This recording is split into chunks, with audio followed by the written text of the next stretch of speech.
This episode of Incarnation Red contains visceral gore and auditory depiction thereof, so listener discretion is advised. Additionally, this episode is part 2 of a 2-part story, so if you haven't heard the first part, make sure to go listen to that one first before listening to this one. You don't want to go in there all by yourself, do you?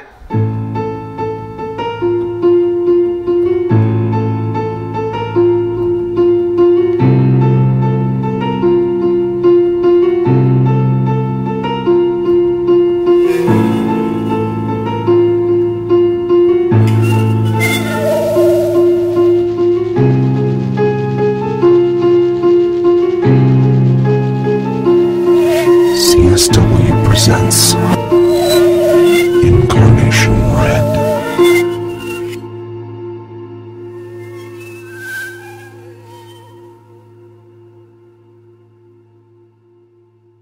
Episode 19, Casino, Part 2.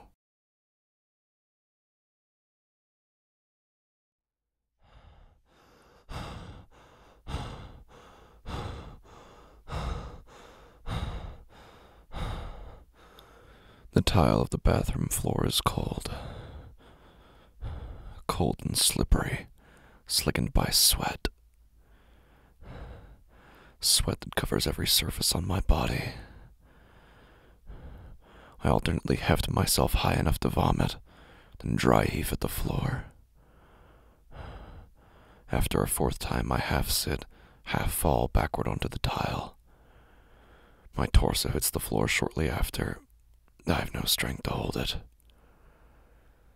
The glow of the bathroom light strobes into my eyes, congeals into one light, indistinct and intolerable.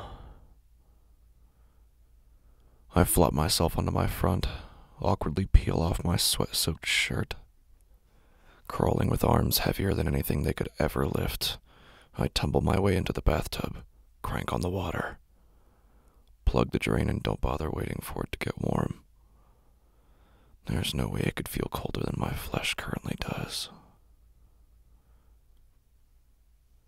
It's around 3 in the afternoon before I'm fully cleaned up, if I could even call it that. Clean feels like a word that's been subtracted from my vocabulary after last night's dream. They say dreams, if you do remember them after you wake to begin with, become fainter and fainter each time you recall them, the memory changing a little with each remembrance, until they're no longer what they were. So why, I wonder, as I tie on a bathrobe and pour a glass of water, does this dream seem to become more definite each time I recall it? Why does it become more real each time I picture the chains, the sickle, the blood? Why is it that every time I close my eyes, it's like the image becomes more permanent, less transitory? I sip the water slow, let my traumatized stomach rest easy for a spell. The vomiting has passed, and I've even had a few small bits of food to help stabilize my stomach, but I don't feel nauseous. No. I feel something that has survived the nausea. Some greasy, dark, tainted sensation that I couldn't vomit up. Something I couldn't get out of me. But it was just a dream. How could I still be so affected by what was just in my head? How could it all have been so palpable, so real? All the deaths in the dream were imaginary, and yet they felt more real than the life I'm living now. And then it's getting dark before I know it. As the sun lowers, I run out of thoughts, out of distractions, even run out of ways to re-experience that blood-soaked casino of my dreams. The only thing moving inside my head is a call. Its call. Just 14 floors, one quick elevator ride below me. anyway. Whether I'm up here or down below, I'm still there, really. I've always been, haven't I? I've always been the one pulling the slot's lever, spinning the wheel, taking the hand I'm dealt and choosing the arbitrary ways to play it. So the question really is whether or not I want to acknowledge it. If I want to stay here, pretend to be free from it, or go down and celebrate it, revel in it, bask in its omnipotence with all the other gamblers down there. It wouldn't make a difference one way or the other. But they do have a bar. And it's there I head first. There that I focus my energies. Ordering and finishing drinks with a machine's regularity. Studying the marble surface beneath my glass. Turning my back starkly away from the roaring, howling voices booming behind me. I just watch the ice cubes float, dissipate into the liquid.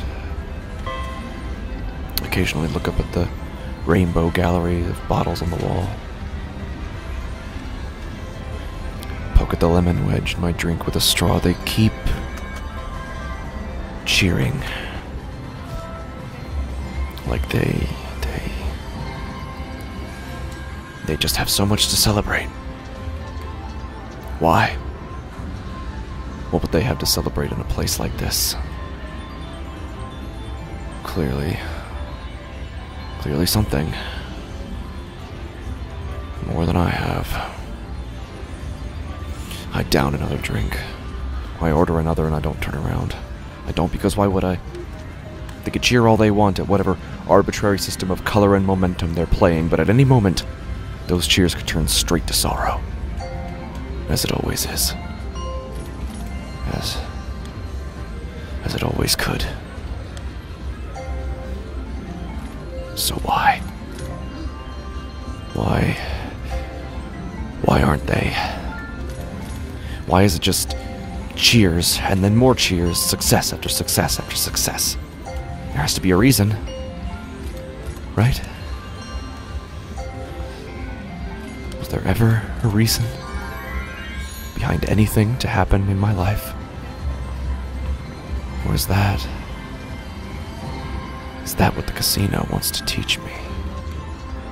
Some golden kernel of truth hidden in all the lights, the sounds, the limitless spectrum of colors. Some kind of meaning. One that's waiting behind me, at the center of all those cheering voices.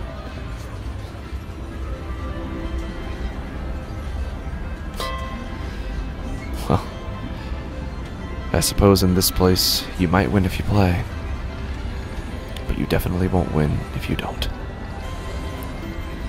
One more drink, and I'm up. Standing, spinning around, to face the cheering voices. It's a craps table. A group of middle-aged people all stand with eager, fervent glances.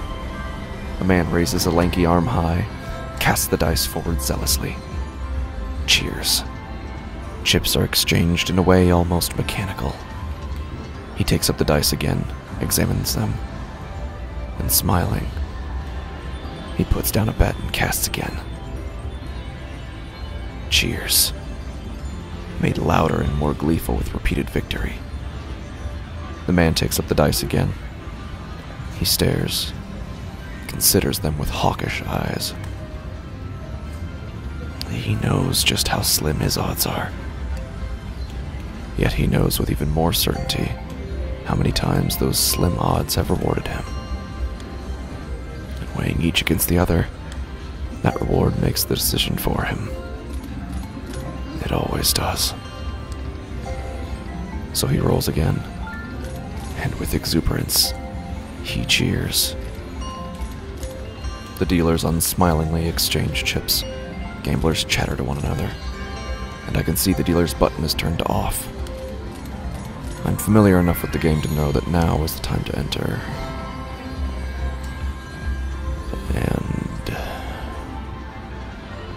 And I do so.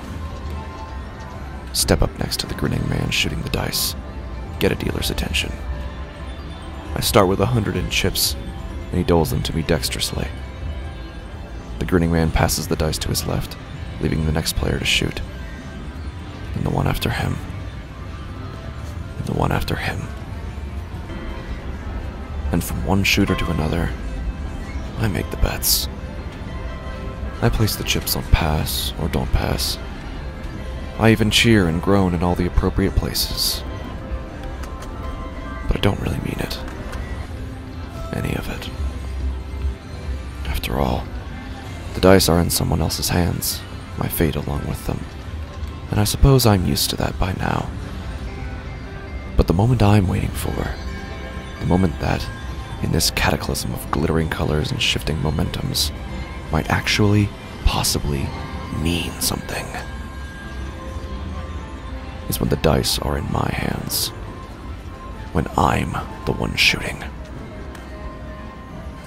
And that moment comes sooner than I expect. The player on my right passes me the dice after trying his luck a few successful times. And now they're mine. Now they belong to me, my fate with them.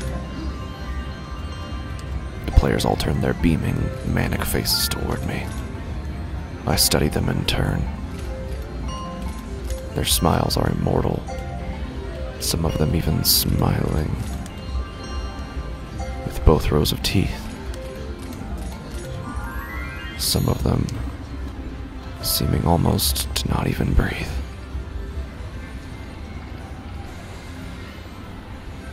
Their smiles are sharp. Their eyes are fixed.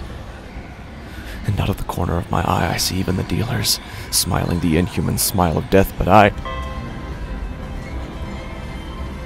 turn and see them staring, plainly, at me. Not smiling. Just watching. I turn back to the dice, stare at them, like two little rubies with an inhuman number of eyes. And I shoot. Snake eyes.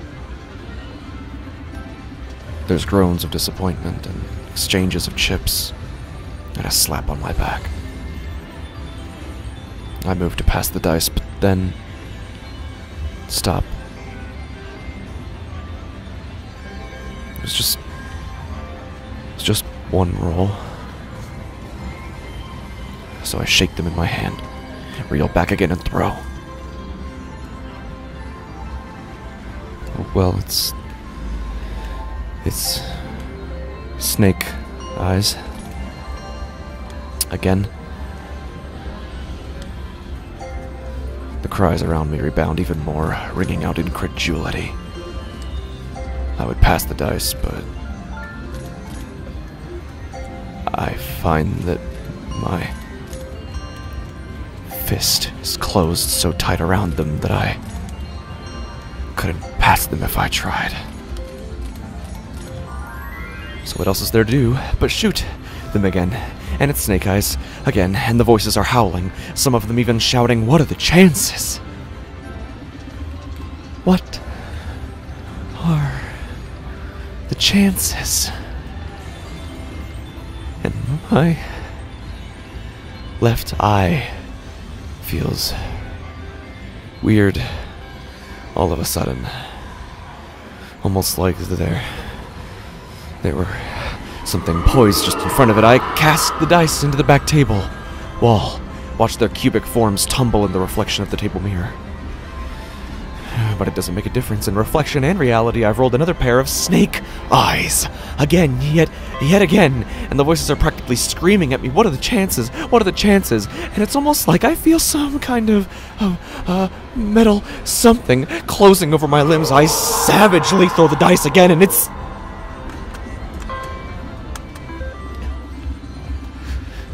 snake eyes.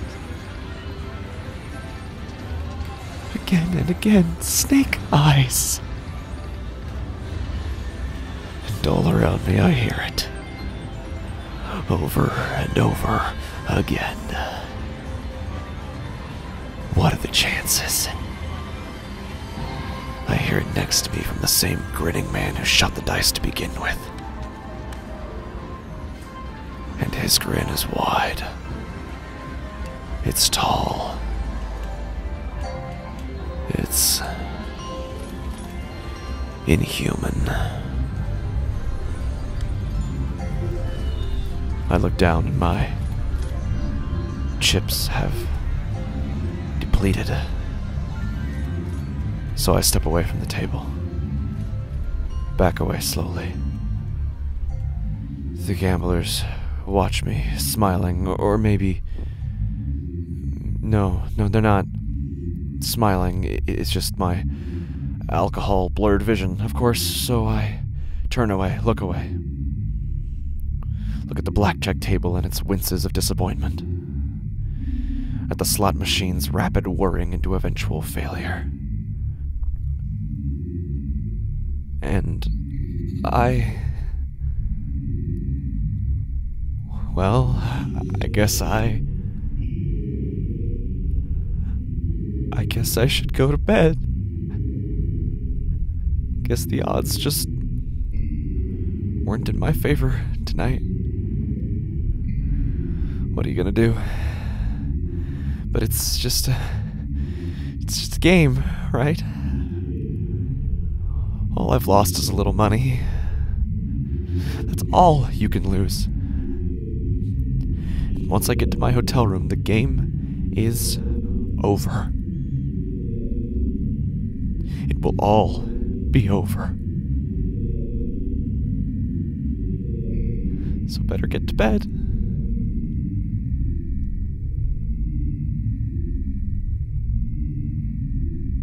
I press the up button of the elevator. It welcomes me slowly. Ascends.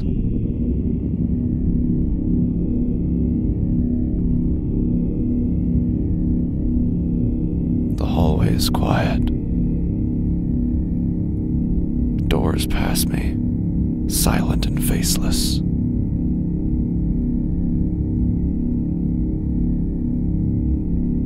The hall is perfectly symmetrical as I walk down it, like the throat of a snake swallowing me face first.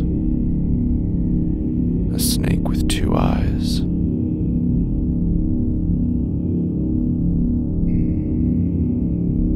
And there is no sound.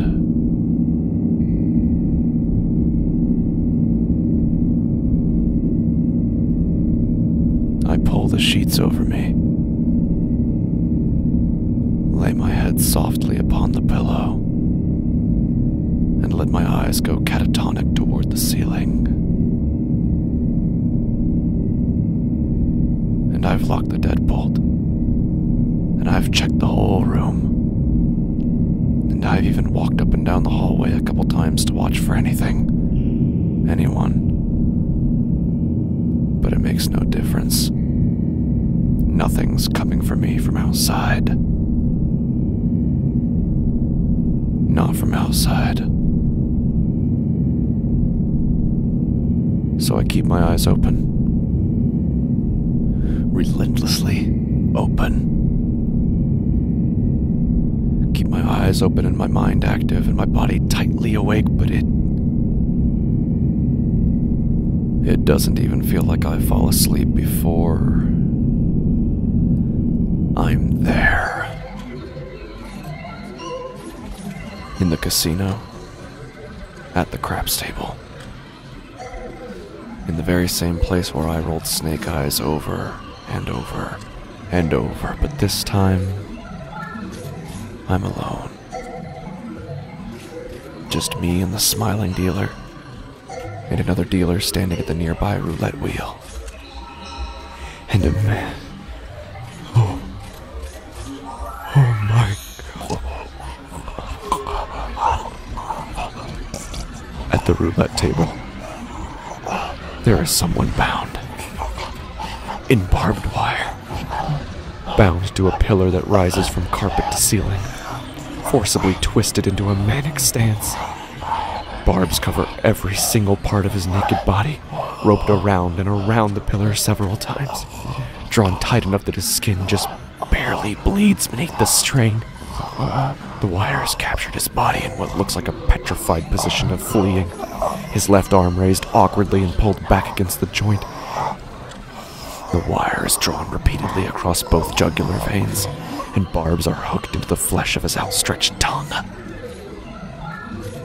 And I am holding something. I look down at my left hand, and it is clutched tightly into a fist.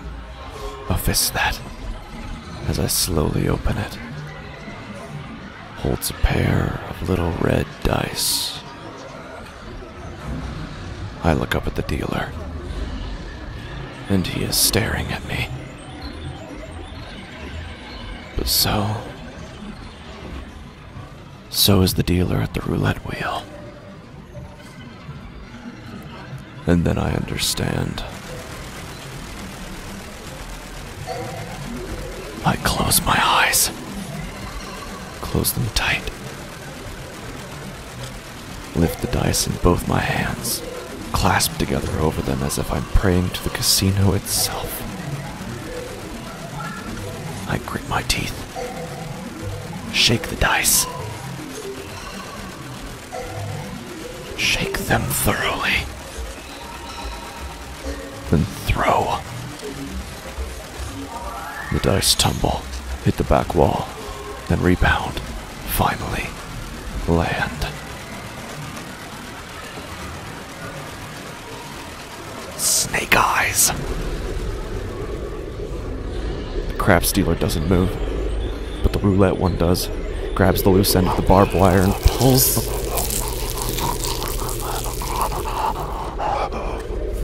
wire tightens and punctures his skin prick by blood-soaked prick. And his blood comes in torrents, changing the colors of those mad patterns in the carpet. His limbs flail and his head struggles against the strain, but he's not dead. Not yet. His eyes whirl about beneath fluttering lids, searching desperately for something in this infernal place, and he looks familiar to me. Although I don't know how. Something in the color of those half-dead eyes, nevertheless remaining open, resonates. A familiar tint. A recognizable hue. But before I can truly uncover it, the dealer has slid the dice back to me with a long wooden stick. And it's my turn again.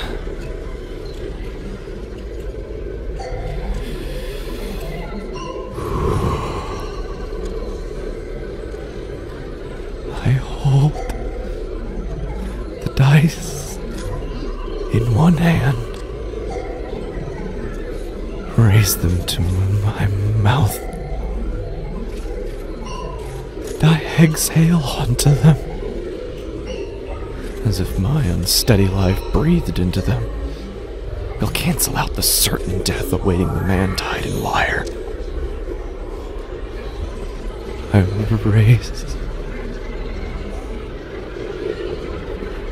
I raise my hand, and I throw. Snake eyes. Another dealer comes, retrieves the loose end of the barbed wire, tethers it to the center of the roulette wheel, then spins.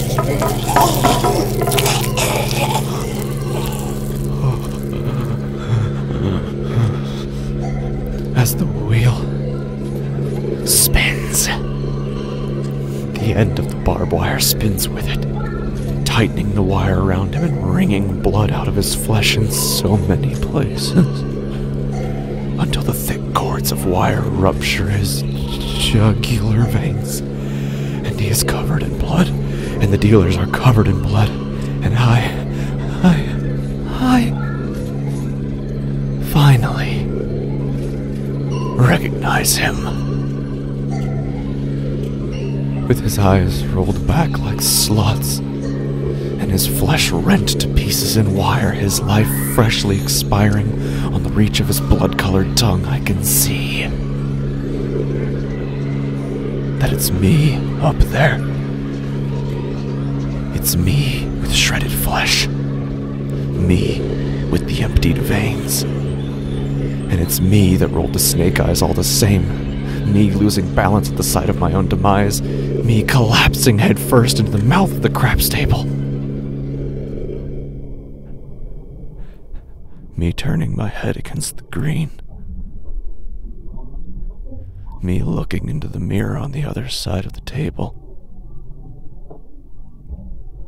And in that mirror, slowly turning back, is me smiling the same inhuman, unbreathing, undying smile as all of the dealers. I lunge off the table and...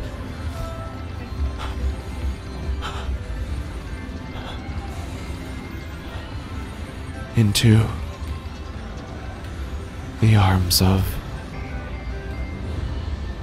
the gamblers on either side of me. I look at their...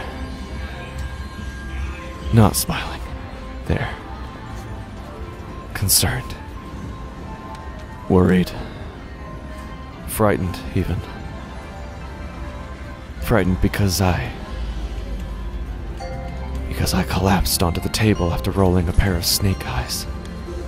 A pair I can see still freshly rolled onto the green, then lurched up a few seconds later. Seconds that were hours to me. The dealer's not smiling either, and he looks as if he might be about to escort me out, but I fetch the dice from the table before anyone can try and force me away, and I cast them against the wall, and it's a 7. A 7! It's a 7! I win! It's a 7! I win! It's a 7! I win!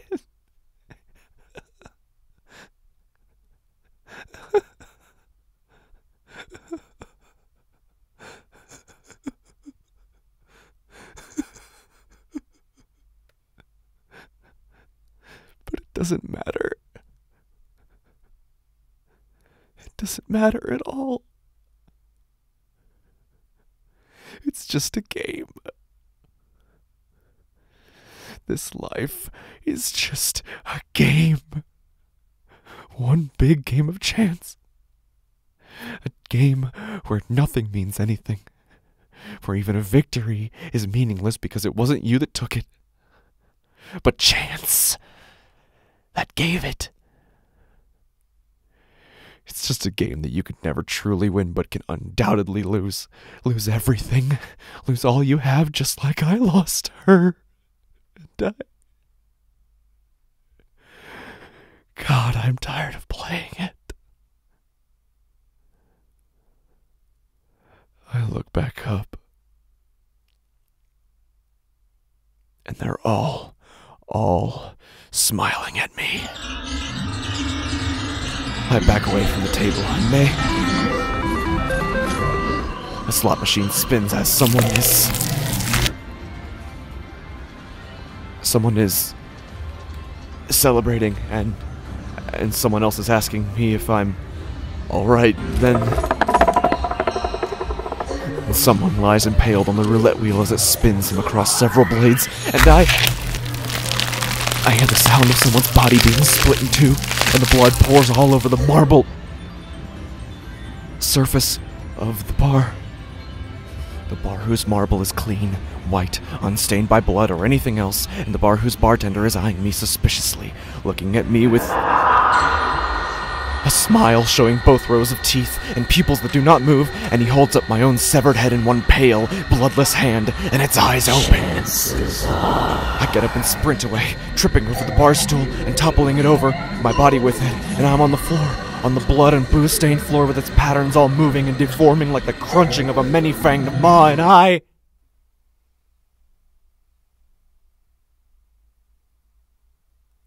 blink.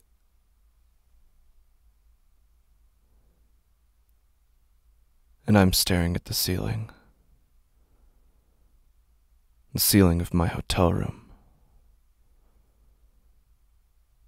At the bulb that looks like city lights. Like stars. And I wonder where I am. Am I in the real world? Or my dreams? Am I at the casino? Or the other casino? Do I bet red or black? Do I stand or hit? And all these questions, well,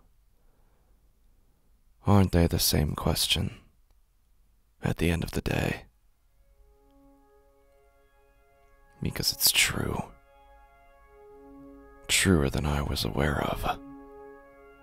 Just how much the casino owns of me. Owns not just the laws of my life, the laws of my mind, but even the laws of my reality.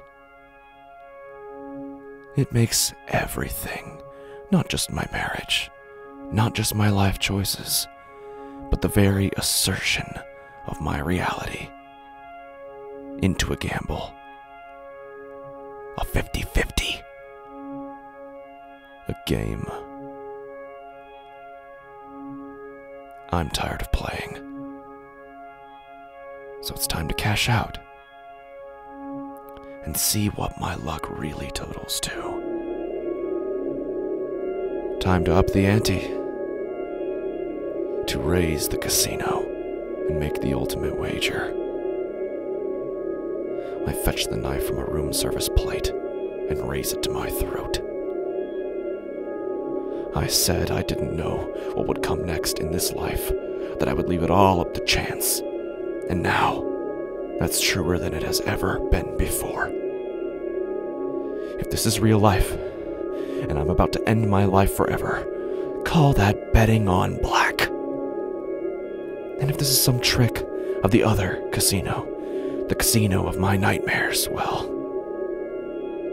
guess I'll just wake up, check out, and leave this hotel forever.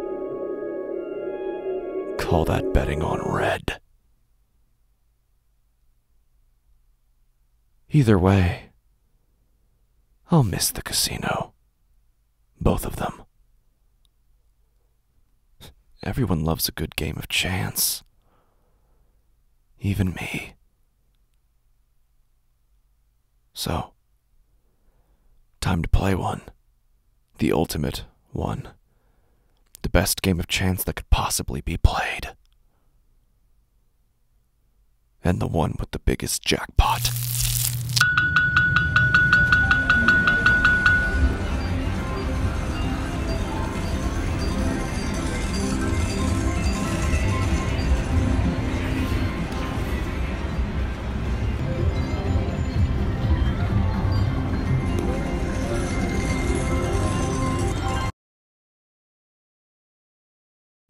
Opportunity to study its nature, an actual paranormal artifact that I can put under a microscope and discover what it truly is.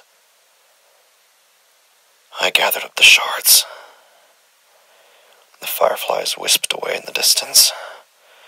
I tried not to make eye contact with them. And I put the shards under a microscope.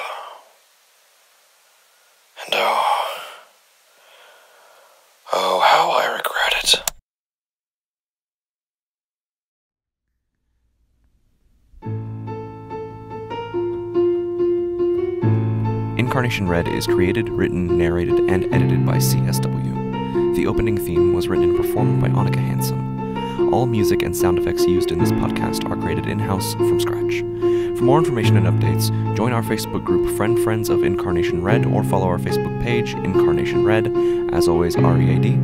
For more information than that, you can follow me on Twitter at @CSW_horror or visit my website, cswhorror.com. For behind-the-scenes looks and other scary content, you can follow me on TikTok or you can follow me on Instagram at Incarnation Red. Thank you for listening.